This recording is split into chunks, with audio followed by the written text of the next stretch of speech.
I think the conversation has to start with the favorite, Jared. Cooper Flagg, minus 225. An even bigger favorite than what Victor Wembanyama was 2 years ago. Wemby was minus 145. Flagg is minus 225 because he is seen as the best American prospect probably since Anthony Davis in 2012. I just don't know if you could justify betting that price. You probably can't.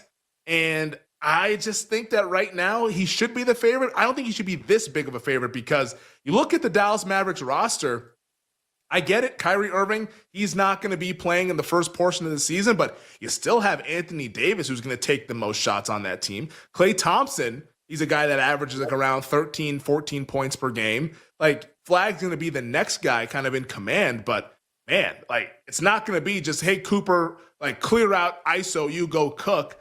At minus 225, I can't justify a bet there. I don't even know if there's a bet to be made that's like a really strong bet, but man, Flagg, like, it's not as clear a path as your usual number one overall pick. The fact that he's going to a team that some people think can contend this season. I agree 100%, and that's what makes this unique.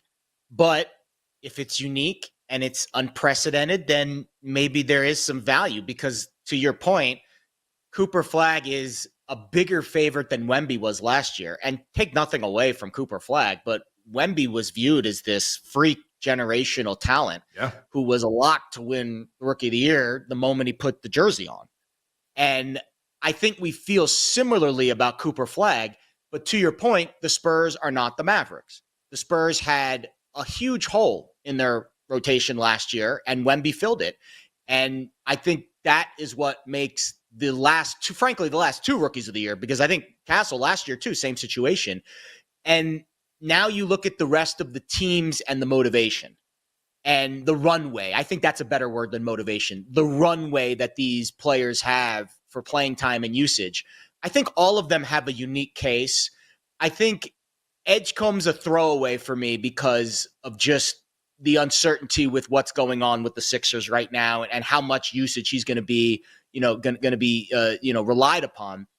I think Jeremiah Fears at 35-1 is an intriguing candidate. And the reason why is because of that Dumbo trade that the Pelicans made. You know that they are not going to be in tank mode, because if they are, then they're giving up a top 10 pick next year to the Atlanta Hawks. So they are going to at least try to build and shove all of their chips to the middle this year. And that likely means milking every drop out of Jeremiah Fears that they possibly can. And to be fair, of all the players in this draft, I think Fears is one of the ones that has the most intriguing upside. Like, he is a show-stopping type of talent. He has a lot of holes in his game, and he's not the perfect prospect, and maybe he was overdrafted, but he has an incredible upside, and you're getting 35-1, right? Like, there's going to be warts when you're betting a 35-1.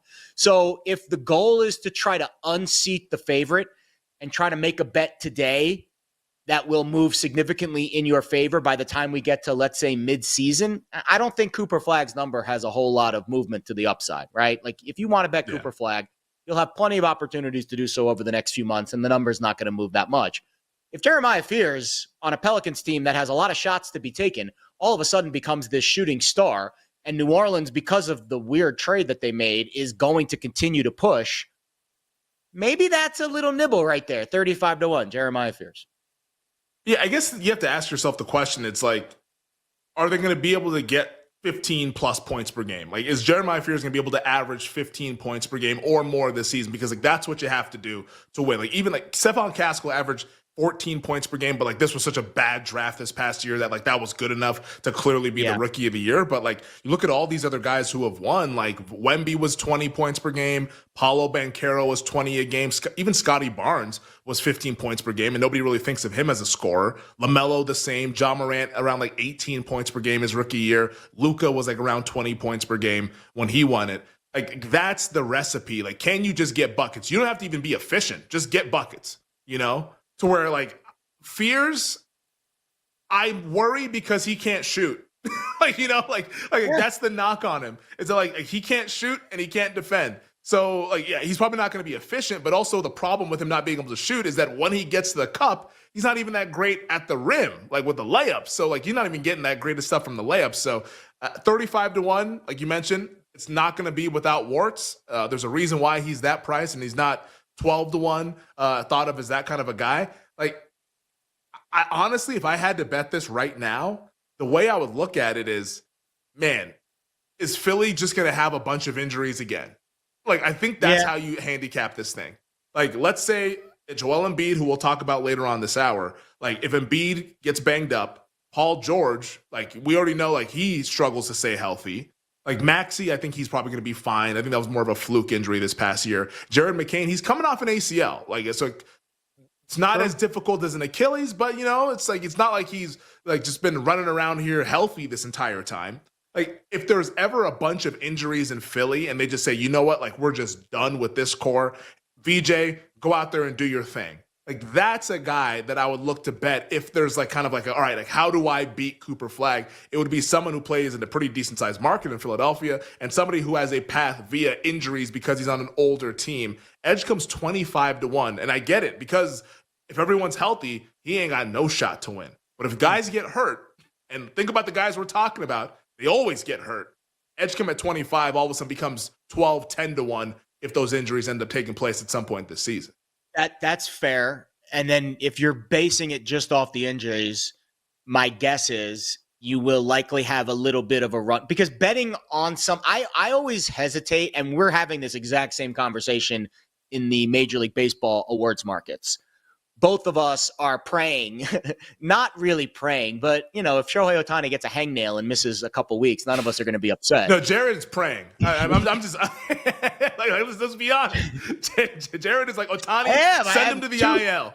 Soto and Acuna, man, like they're ready. They're waiting. I have big fat tickets on them. But to your point, like I didn't make those bets thinking I hope Shohei Ohtani gets hurt. But right now, that's probably the only chance I have to win those bets. Yeah, like it's so going into it knowing, man, I'm making this bet knowing the only way that I really can win is if multiple players on the Sixers are hurt, which opens the path for Edgecombe. I think that is a fair way to look at the market, but it's not a bet I would make now because the way that the markets kind of fluctuate, you're going to have time once that injury news gets made public. The first market that comes down is something that is related to the game itself. But once Joel Embiid gets announced with an injury, the rookie of the year market will likely stay up a little bit longer and it won't adjust immediately. We always say that the trickle down effect with news hitting the screen is the individual games first, then the derivative market second. For example, and I do this trick all the time with baseball, and I'm about to share it with you right now. This happens all the time. Player in the top of the lineup gets announced out for the game. Late scratch. First number that comes down is the game total in the side. The NRFI doesn't always adjust. In fact, I've had situations where Alex Bregman has missed the game for the Astros a couple years ago. NRFI number doesn't change. Well, I think Alex Bregman getting scratched in the top of the Astros lineup has a pretty big impact on the NRFI. But because of the way that the markets adjust, the derivatives take a little bit longer. So, yeah, that's a fair strategy, but wait until Joel Embiid actually gets hurt and then bet it, right? Like you don't need to bet that today or even next month. Like you have the ability because of the window that takes place with the adjustments. You have a little bit of a time window to make that wager.